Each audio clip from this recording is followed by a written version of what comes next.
उमेर 16-17 खुसी र हर्ष मात्र भविष्य सम्झी बस्दा देखिन्थ्यो हास्य जात्रा सम्झिँदा भविष्य छर्लङ्ग दुःखको सङ्घर्ष गर्न खोज्छु सम्झेर दुःख पर्छ लागे म कुलतिर बिर्सेर जिम्मेवारी आमाको दुःख बिर्से गरेको ऋणदारी बिर्से गरेको दुःख बाबाको ऋणको बारी बस्दा लाग्छ आमा बसे म सपना मारी घरदेखि जान्थे चली दिनलाई सामान पानी पानी त्यो प्राप मेरो दिन हो सामान खाने गल्ती गरेँ मैले आज जानी नजानी आज सम्झिन्छु आमा बाबु दाजु र बहिनी खान थाले औषधि सामान र गोटी छोरा कस्तो सार्ना बटी छैन निष्ठुर रोटी गल्ती गरे आमा माफ गरिदेऊ एकचोटि अनि अन्धकार भयो जीवन पनि दिन ज्योति।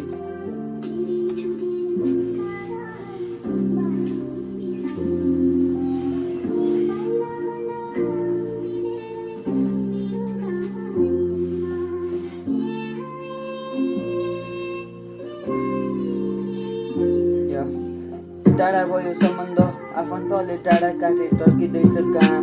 अस्ताउँदैछ डाँडामाथि गर्नुहुन्छ बाबा दुःख जुटाउनलाई मानापाती सोच्नु होला बामानी कबे मरे हुन्थ्यो जाति सानो त्यो आजको दियो छोरामाथि पाल्दै थिए जसो तसो गरी बाबा घर परिवार पाल्दै थिए म पढे नालाई चोर घरको पैसा फाल्दै थिएँ।